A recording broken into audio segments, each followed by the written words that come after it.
So today, we're diving into something that's at the heart of so many relationships, intimacy. We're going to explore some really practical, insightful ways to deepen that connection and maybe even bring back a spark that's been missing. All right, let's get into it. And we're kicking things off with this zinger from sex therapist Dr. Tammy Nelson. I mean, just think about that for a second. It's so true, right? We talk about bills, what to have for dinner, our plans for the weekend. But when it comes to sex, there's often just silence. And that silence, it's the biggest hurdle, but it's also our biggest opportunity. Because honestly, opening up about our needs and our desires can absolutely transform a relationship. So, in this explainer, we're going to build a little toolkit for having these conversations, making them feel less like a scary exam and way more like a warm invitation to get closer. Okay, first things first, if you've hit a bit of a lull in your relationship, please do not panic. Every single long-term couple goes through this. It's not a sign that something is broken or that your relationship is failing. It is a completely 100% normal phase. A huge reason for this shift is actually biological. You know that initial can't eat, can't sleep, can't keep your hands off each other feeling? Well, there's a name for that. It's called the limerence stage. It's basically a powerful cocktail of hormones that naturally fades over time. The real key is understanding what comes next. And this right here is a really crucial mindset shift. In the beginning, we're all riding the wave of spontaneous desire. That spark just happens out of nowhere. But long-term intimacy, that thrives on something called responsive desire. It's not about waiting for the mood to strike. It's about creating the mood with intention and connection. So, how do we actively create that spark? Well, a great place to start is by rewriting our old scripts about what sex even is and what it's for. Let's take a look at how we can do that. So much pressure comes from a super narrow definition of sex, where intercourse is seen as the main event. But what if we expanded that definition? When you start seeing all of these things as sex, you suddenly create countless more opportunities to feel connected, desired, and intimate. And get this, researcher Justin Lemiller found that one of the clearest markers of a happy sex life is simply sharing fantasies. And you don't even have to act on them. Just the act of sharing itself builds an incredible amount of trust and excitement. Okay, sharing fantasy sounds great, but how do you actually start talking about this stuff? This next section is all about that. It's a practical toolkit with real strategies to get the conversation flowing. This tool is an absolute game changer. It's called the sexual menu, or a yes-no-maybe list. It works because it gives the conversation a safe, collaborative structure. You each make a list on your own, and then you come together to build your shared menu. Now, the most important rule, the golden rule, is this. A no from one person is a hard no for the couple. Period. No questions asked. That's how you build that foundation of absolute trust.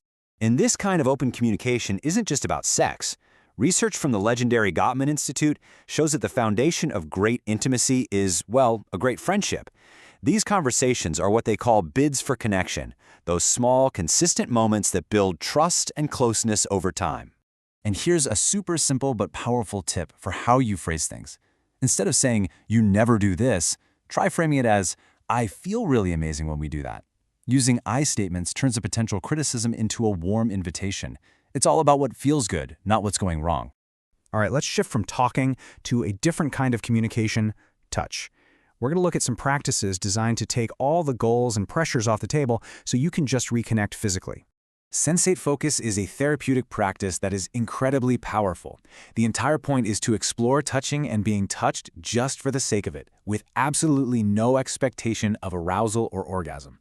It's about turning down that analytical part of your brain and just turning up your sensory awareness. And here's why it works so well. By making genitals and breasts off limits at first, you completely remove that pressure to perform. The focus is on what the giver feels as they touch their partner's skin, and the receiver's only job is to, well, receive. It's all about the sensation, not the destination. In a similar way, practices like Tantra also shift the focus away from a goal-oriented act and towards a more meditative one. It's all about prioritizing the journey, the breathing, the connection, moving energy through the whole body rather than just focusing on one single outcome. So we've got the communication tools, we have the physical practices. Now for the final piece of the puzzle, creating an intentional environment that actually invites connection. Believe it or not, our environment has a huge impact on our nervous system. This gives you some clear, data-driven ways to make a space feel more sensual and safe. We're talking warm, dimmable lighting, a quiet background, a comfortable temperature. It's all about signaling to your body that it's okay to relax. And now for the big, controversial question. We schedule work meetings, coffee dates, gym sessions, but sex?